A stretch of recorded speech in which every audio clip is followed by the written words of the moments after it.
स्वागत है, आप देख रहे हैं कहानी कुर्सी की। और अब हम बात करेंगे मोदी सरकार की एक ऐसी कामयाबी की, एक ऐसी सक्सेस स्टोरी की जिसे फाइनेंशियल जगत में एक चमत्कार से कम नहीं माना जा रहा है। जिस वक्त अमेरिका और यूरोप के बड़े बड़े बैंक डूब गए, लोगों का कमाया पैसा डूब गया, उस वक्त भारत के बैंक ग्रोथ स्टोरी लिख रहे थे। भारत के बैंकों का मुनाफा बढ़ रहा था। यहां किसी ने इस बात पर आशंका नहीं जताई कि अमेरिका का इतना बड़ा बैंक डूब गया तो क्या भारत का कोई बैंक डूब सकता है। भारत में इससे पहले क्या क्या हुआ, भारत में कैसे बैंकों का मर्जर किया गया, छोटे बैंकों को बड़े बैंकों में विलय किया गया, ये सारी बातें आई। लेकिन एक रिपोर्ट का हवाला हम आपको देना चाहते हैं जो ये बताती है कि नरेंद्र मोदी की अर्थव्यवस्था की समझ और बैंकिंग सेक्टर के लिए खास तौर पर अपयश मिलता जिस बात का, क्योंकि उस बात की बड़ी गुंजाइश थी कि आप एक लेगेसी में जो बुरा काम हुआ था उसको आप दुरुस्त कर रहे थे और पुराने किए गए कुकर्मों का असर आपके काल में रिफ्लेक्ट हो रहा था, तो लोगों को संदेश ये जा रहा था कि आप कहीं गड़बड़ कर रहे हैं। लेकिन दरअसल उस वक्त हो रही थी सफाई, और उस सफाई का नतीजा अब जाकर देखने को मिल रहा है। और ये वो काम था जो वेस्ट की अर्थव्यवस्थाएं नहीं कर पाई, जो अमेरिका की और यूरोप की देशों की अर्थव्यवस्थाएं नहीं कर पाई। झाड़ू चलाना, क्लीन अप करना, वो नरेंद्र मोदी ने कैसे किया, और भारत का बैंकिंग सिस्टम आज दुनिया में कैसे मिसाल बना है, इसको हम समझते हैं। और आपको इसमें बहुत सारे जो आरोप लगते हैं उनके भी जवाब मिलेंगे। आपको विपक्ष की तरफ से ये बताया जाता है, कांग्रेस पार्टी ये बताती है कि कैसे नरेंद्र मोदी की सरकार में बैंकों का कर्ज जो है कहां से कहां पहुंच गया, बैंक लेकर के लोन लेकर के कर्ज लेकर के कितने भगोड़े विदेश चले गए, वो वापस क्यों नहीं आ रहे, उन सब की हम बात करेंगे।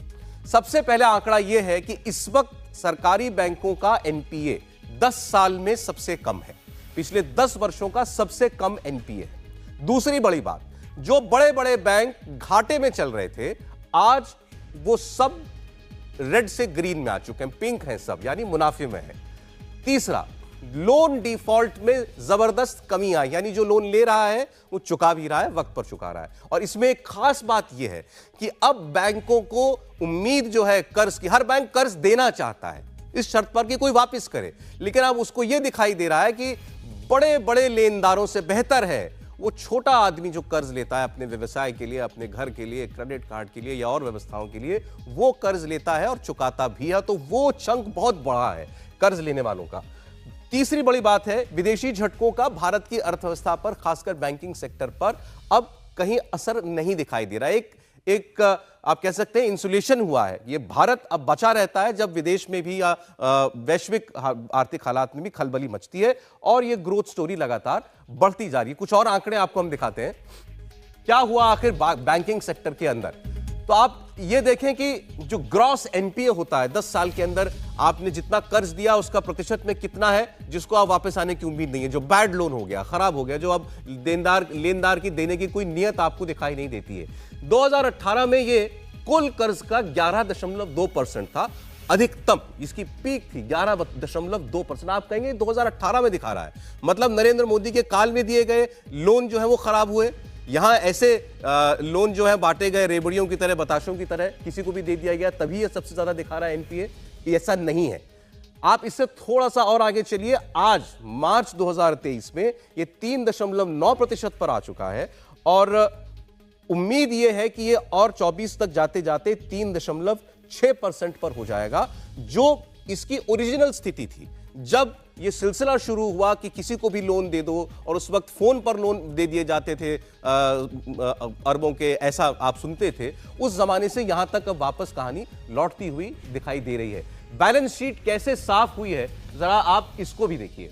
2011-12 में 2.1% बैड लोन, 13-14 में 3.8, 14-15 में 4.3, 15-16 7.5%, 17-18 में जैसा हमने आपको बताया 11.2%। और यहां से आप उसका रिवर्स ट्रैक देखेंगे एक बार फिर, 18 में पीक पर जाने के बाद फिर वो घटते घटते घटते घटते 3.9 और फिर अब 3.6 तक पहुंचता हुआ हमें दिखाई दे रहा है। लेकिन इसके लिए सरकार ने किया क्या, ये हमको समझना चाहिए। मैं चाहूंगा कि हर्षवर्धन जी, जो कि अर्थ जगत को मुझे लगता है काफी बेहतर समझते हैं हम लोगों से, हम सब में बेहतर समझते हैं, 18 में सबसे ज्यादा क्यों खराब लोन दिखा रहा है, और ये नरेंद्र मोदी की कामयाबी कैसे है अगर सबसे ज्यादा बैड लोन 2017-18 में है?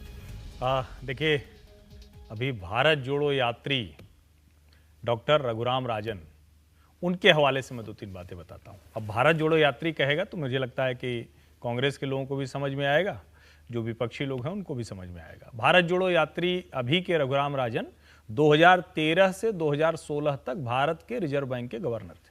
बड़े सेलिब्रिटी टाइप के गवर्नर रहे, दुनिया भर में अलग अलग संस्थाओं में, IMF में, वर्ल्ड बैंक में काम करते रहे। और सच बात यह है कि भारत की जो यूपीए की सरकार थी उसमें 2013 में गवर्नर होने से पहले भी वो अलग अलग समय पर सरकार को अर्थव्यवस्था सुधारने की सलाह देते रहे। एक रिपोर्ट आई थी 100 स्मॉल स्टेप्स, तो वो भी अर्थव्यवस्था को बचाने के लिए बनी थी। मोंटेक अहलुवालिया तब उसके योजना आयोग के उपाध्यक्ष थे, उन्होंने उसमें उनको शामिल किया था। उन्होंने क्या कहा था 2018, आपने कहा 2018 की ही वो उनकी चिट्ठी है, उसमें उन्होंने कहा कि सबसे ज्यादा जो कर्ज एनपीए बन गया, यानी जो डूब गया कर्ज, जिसको राहुल गांधी दूसरी भाषा में कहते हैं कि माफ कर दिया गया, मतलब अर्थशास्त्र का दूसरा तरीका से वो देखते कहते माफ कर दिया गया, हर प्रवक्ता टीवी बहस में कहता है। 2006 से 8 में इस देश में अर्थव्यवस्था को जो मोमेंटम गेन मिला था, उस वक्त उद्योगपतियों को कर्ज दिया गया। लेकिन उसके बाद जो 2006 से 2008 के बाद देश में जो अमेरिका वाली मंदी आई थी, जो जिसको कहते हैं मॉर्गेज क्राइसिस के नाम से जानते हैं, कि आप किसी कर्ज को बार बार रिप्रोडक्शन के तौर पर आप बेचते रहते हैं, ब्याज दरें बढ़ाकर उसको लेते हुए बर्बाद होते हैं। भारत ट्रेडिशनल बैंकिंग सिस्टम में होने की वजह से उससे तो बच गया, लेकिन जो 2006 से 8 के बीच में कर्ज लिए गए उनकी लागत बढ़ती चली गई। कोई मॉनिटरिंग सिस्टम नहीं था, कोई उसका रिकवरी सिस्टम नहीं था और एनपीए होना शुरू हो गया। दूसरे कार्यकाल में मनमोहन सिंह ने उस एनपीओ को रोकने की कोई कोशिश नहीं की और 2013 से 16 आरबीआई के गवर्नर रहते हुए खुद रघुराम राजन ने उस पर आंख मूंदे रखी। लेकिन 2014 में जब नरेंद्र मोदी आए तो 15 में सबसे पहला उन्होंने काम क्या किया, जनधन खाता खोलेंगे। कई बार अर्थशास्त्र में कुछ चीजें नहीं समझ में आती है, जो लोग कहते हैं कि मोदी सब सरकारी बेच देता है, ये सारे सरकारी बैंक बचे हैं। सबकी स्थिति ये थी कि देश के ज्यादातर बैंक घाटे में थे। उनको सबसे पहले तो एक प्रिकॉशनरी सिस्टम बनाया गया कि किसी बैंक का अगर कर्ज ज्यादा है तो उसका कंट्रोल गवर्नमेंट ने अपने हाथ में ले लिया। उसके ऊपर जो एक गवर्नमेंट नॉमिनी डायरेक्टर होता था, जो आमतौर पर पॉलिटिकल होता था, वो सिस्टम नरेंद्र मोदी ने खत्म कर दिया।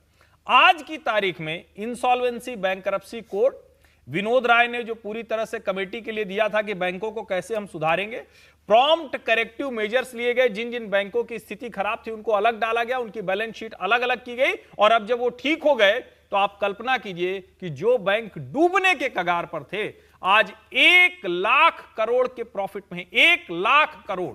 और एक बात मैं और आपको याद दिला दूं, भारत जोड़ो यात्री एक और हैं, वो भारत जोड़ो यात्री सीधे पता नहीं बने थे कि नहीं बने थे, यशवंत सिन्हा का नाम सबको याद होगा। जब वो वित्त मंत्री थे तो उनके वित्त मंत्री रहते आरबीआई गवर्नर ने एक रिपोर्ट सौंपी थी कि देश में ये 27, 28, 29 नेशनलाइज्ड बैंक क्यों होने चाहिए। जब एक ही तरह का काम कर रहे हैं तो 4 नेशनलाइज्ड बैंक रखिए, रीजनल बैंक रखिए और लोगों को मर्ज करिए। वो कोई सरकार कर नहीं पाई। नरेंद्र मोदी की सरकार ने किया, एसबीआई के एसोसिएट्स बैंक को मर्ज किया, दूसरे बैंकों को मर्ज किया और जिसके पास ताकत थी, क्षमता थी, उसको बड़ा बनाया। क्योंकि जब आप इतनी बड़ी अर्थव्यवस्था बन रहे हैं तो आपके बैंकों को भी दुनिया के बड़े बैंकों में शामिल होना चाहिए। मुझे लगता है कि एक ऐसी चमत्कारिक कहानी है जिसको इस देश के लोगों को जानना चाहिए। एक ये फर्क और बता दीजिए, ये राइट ऑफ और वेव ऑफ का जो हमको अंतर बताया जाता है बार बार कि भाई क्या है ये। अब राइट ऑफ क्या होता है कि आपने मान लिया कि ये मुझे वापस नहीं मिलने वाला, खाते में डाल दें। देखिए 2 चीजें हैं, मान लीजिए इसीलिए क्या ये बढ़ा दिखा हमको एनपीए। निश्चित तौर पर जब आप एनपीए कहते हैं तो बड़ा सीधा सा सिस्टम होता है कि आप उसको बैलेंस शीट बैंक की खराब न दिखे इसलिए उसको अलग रखते जाते हैं। तो एक तरह से कहें कि आपने उसको राइट ऑफ कर दिया। लेकिन जब कोई बैंक किसी भी जो ऐसे तो आपने मान लिया कि ये मेरा नुकसान ये नुकसान हो गया, ये नुकसान हो गया, लेकिन इसका मतलब ये कतई नहीं हुआ कि हम उसकी वसूली नहीं करेंगे। जैसे उदाहरण के लिए मैं बताता हूं, विजय माल्या के ऊपर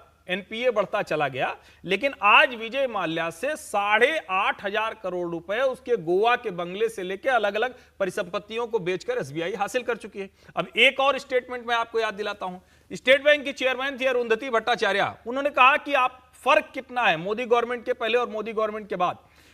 माल्या का एक बंगला उनको बेचना था, वहां के डिस्ट्रिक्ट कलेक्टर से लेकर और जो उसके नीलामी से जुड़े अधिकारी होते हैं वो उस बंगले को 3 बार की नीलामी में बेचे ही नहीं पाए।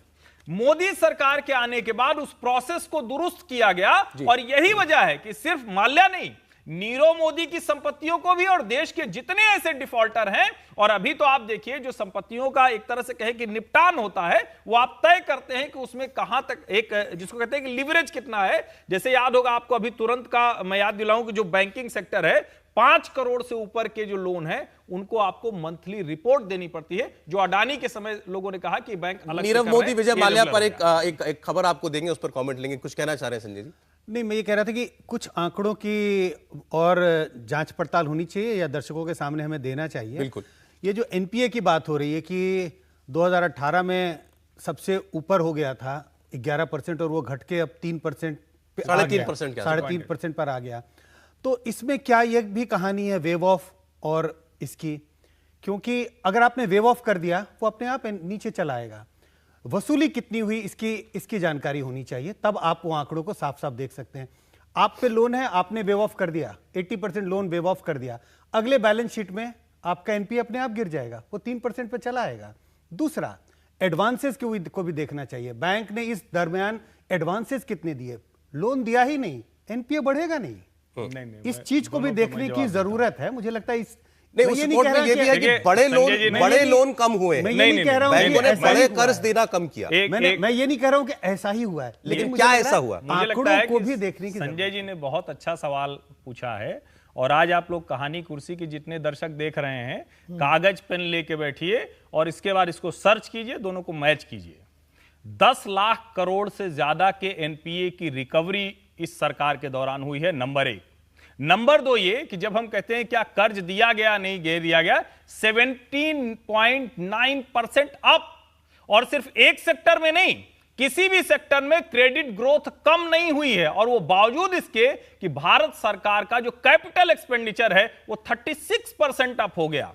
इसलिए मैं कह रहा हूं कि निश्चित तौर पर, और ये जो सवाल पूछा बहुत सही सवाल है, और किसी भी आज तक जितने भी एनपीए हुए हैं उनको किसी को माफ करने का अधिकार नहीं होता। हां, ये जरूर है कि जब सेटलमेंट होता है या एनक्लेट में जाता है या किसी विवाद के निपटान में जाता है तो वहां जरूर बात होती है कि क्या इतने में हम इसको खत्म कर सकते हैं जिससे वो कंपनी दोबारा से चालू हो सके। आपने 100 दिया था, आपको ब्याज मिला कि 120 मिलना था, अब आप कहते हैं हमको चलो 80 तो दो, कुछ तो दो, वापस दो। वो कहानी है। अगर आप सेटलमेंट की बात इसमें 2 चीजें हैं। मान लीजिए कि किसी ने मॉर्गेज ही गलत किया हो, यानी उसके जो बैकिंग के लिए आपने कर्जा तो ले लिया, आपने फर्जी वाला कर्जा ले लिया। आपकी जो फैक्ट्री है उसी पे आपने कहा कर्ज ले लिया, उसी का उनका जो बुनियादी सवाल था, ये एनपीए कम जो है कर्ज माफ करके तो नहीं हुआ है ना? नहीं, बिल्कुल नहीं हुआ, बिल्कुल नहीं। माफ करके रिकवरी प्रोसेस से हुआ है और उसका जिसको हम कहते हैं ना कि बैलेंस शीट को ठीक किया गया है। मतलब 18 और 20 के बीच में, 22 के बीच में कोई कर्ज माफ नहीं किया सरकार ने, कोई बड़ा कर्ज माफ नहीं किया। नहीं, सरकार ने कोई कर्ज नहीं माफ किया। सारी रिकवरी के बदौलत 3% पे हम चले आए। देखिए, अब इसको अगर फिर से जब आप तकनीकी भाषा में जाते हैं, अगर कोई एनपीए हो जाएगा तो अपने आप 3 महीने, जिसको कहते हैं ना कि 2 क्वार्टर अगर कोई भी लोन नहीं दे पाएगा तो एनपीए हो जाएगा। अगर 2 क्वार्टर नहीं दे पाएगा तो एनपीए होगा ही होगा। लेकिन उसकी रिकवरी सरकार कर पा रही कि नहीं, ये उसकी काबिलियत है और वो रिकवरी सरकार कर रही है। नीरव मोदी और विजय माल्या की चर्चा आई। सर, एक इंटरव्यू अभी हरीश साल्वे साहब ने दिया, मैं उसका जिक्र कर रहा था, तो उसमें उन्होंने ये कहा कि आप लोग आरोप लगता है मोदी सरकार पर कि इतने लोग भगोड़े हो गए, चले गए, सरकार ने कुछ किया नहीं। आप जाकर के अंग्रेज सरकार से पूछिए, ब्रिटिशर से पूछिए, बड़े परेशान है। हर बार कोई मीटिंग होती है उसमें मोदी सबसे पहले पूछते हैं इन दोनों का क्या किया, ये दोनों हमको कब वापस लौटाओगे, ये क्यों अभी तक इनका एक्सेलरेशन नहीं हुआ है। तो उनका कहना है ये परसेप्शन गलत है कि ये सरकार सॉफ्ट है भगोड़ों के ऊपर।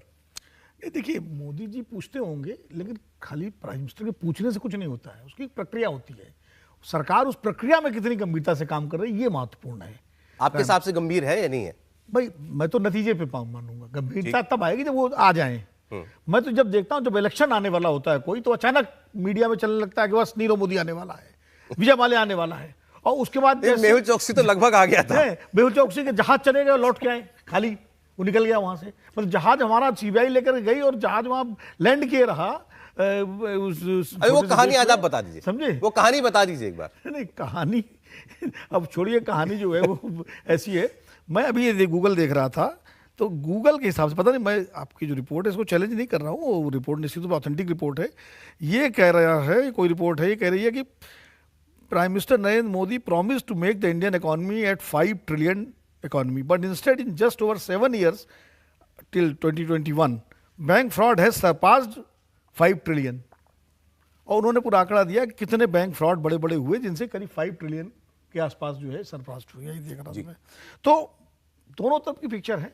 मैं तो कहता हूँ बहुत खुशी की बात है, प्रसन्नता की बात है, अगर हमारे बैंक सुधरे हैं, उनका लाभ हुआ है और उनकी जो है मजबूती, चूंकि मैं आर्थिक विशेषज्ञ बिल्कुल नहीं हूँ, इसलिए मैं हर्षवर्धन जी की बात को भी काउंटर नहीं कर सकता और ना मैं संजय जी की बात को। मैं तो अपनी बात खाली ये कहूँगा कि मैं इस बात की प्रसन्नता है अगर हमारे पब्लिक सेक्टर बैंक, हमारे प्राइवेट बैंक मजबूत हों, बढ़े और इंटरनेशनल लेवल पे कम्पीट करें, मुझे बहुत प्रसन्नता है। लेकिन मेरा ये कहने का मतलब है, जैसे अभी आपने कहा, अब नीरव मोदी, मेहुल चौकसी, ये सारे और इसके अलावा संदेश राय, बिल्कुल कई फ्रॉड, शिपयार्ड फ्रॉड, इनमें सब में क्या तरक्की हुई है इनकी इन्वेस्टिगेशंस में, और कितना इनमें रिकवरी हुई और कितना इनमें जो है इनको लाने की कोशिश तैयार हुई, वो भी सरकार को एक फैक्ट्स सामने लाने चाहिए जिससे लोगों का भरोसा और सरकार के ऊपर मजबूत हो। उस दिशा में अभी कोई प्रगति दिखाई नहीं पड़ती मुझे, क्योंकि जब भी कोई चुनाव आता है तो अचानक सरफेस करता है मेहुल चौकसी, कभी कोई वो क्या कहते हैं अपना वो ठीक बात है आपकी, लेकिन ये कहां पहुंचे ये सवाल है। हमने सुना है कि नीरव मोदी के कोर्ट केस हार गया था वहां के हाई कोर्ट में, अमेरिका इंग्लैंड के, लगा के आ ही गया और लगा कि आ ही गया, फिर वो अटक गया। मेहुल चौकसी की कहानी जो अब सर बताएंगे आगे आपको और डिटेल में। मेहुल चौकसी ने भारत के ऊपर इल्जाम ये लगाया था कि भारत की एजेंसियां मुझे अगवा करके ला रही हैं। हाँ, मेरे ख्याल से एंटीगा से, वहां से हमको वो गए थे अपनी सहेली के साथ घूमने के लिए कहीं, और बोट पर उन पर हमला हो गया था और लोग वो उनको उठा करके दूसरे जहाज में ले गए थे, लेकिन क्योंकि उनकी सिटीजनशिप खरीदी हुई है वहां उस जगह की, तो शायद इस नाते वो बच गए थे उसमें। अब जो भी कानूनी उनको मिला होगा संरक्षण उस देश का, जो भी वहां की कानूनी व्यवस्था है, लेकिन इस तरह के जो भगोड़े हैं, चाहे वो किसी काल में फ्रॉड किया हो, चाहे वो मनमोहन सिंह के टाइम पे फ्रॉड करके भागे हों या मौजूदा सरकार के कार्यकाल में भागे हों, वो भारत सरकार के भगोड़े हैं। उनको लाने की जिम्मेदारी जो भी सरकार होती है उसकी जिम्मेदारी है। मुझे लगता है कि ये इस दिशा में प्रगति बहुत सेलेक्टिव सी हो रही है, कुछ दिखाई नहीं पड़ता।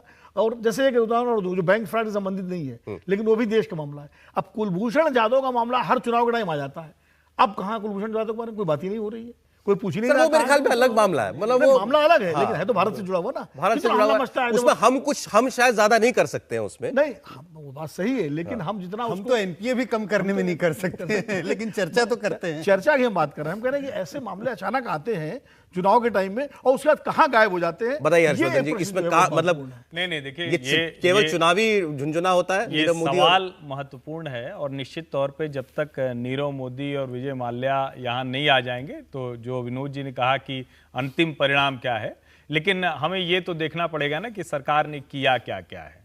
अब सरकार ने जब से ये लोग भाग कर गए हैं, उनको वहां की जितनी अदालतें हैं उसमें लगभग वो सब में हार गए, और जो लंदन के केस में, जो नीरव मोदी के केस में हुआ था, उसमें निश्चित तौर पर भारत सरकार उनका प्रत्यर्पण करा लेती, लेकिन वहां का कोई एक नियम है जिसके आधार पर उनको एक अपील और करने का अवसर मिला। अब क्योंकि ये इतनी तकनीकी चीजें होती हैं कि उसमें समझना मुश्किल है, लेकिन जो सीबीआई और हमारी जो फाइनेंशियल एजेंसीज हैं, उन्होंने इस मामले में जितने अच्छे से डॉक्यूमेंटेशन किया है, जितने बेहतर तरीके से वो काम कर रहे हैं, और मैं फिर से कह रहा हूं कि जितना रिकवरी की है इन भगोड़ों से, वरना पहले तो ये भी नहीं होता था, पहले तो केस चलते रहते थे, उस पर कभी इस तरह की स्थिति होती नहीं थी कि बैंकों के पास इनकी देनदारी वसूली जा चुकी है, अधिकतर की, लेकिन पूरी तो संभव नहीं है, लेकिन बहुत ज्यादा हद तक वसूली जा चुकी है। इंडिया टीवी हर वक्त हर जगह डाउनलोड करने के लिए सर्च करें India TV news Google play store या ऐप स्टोर पर।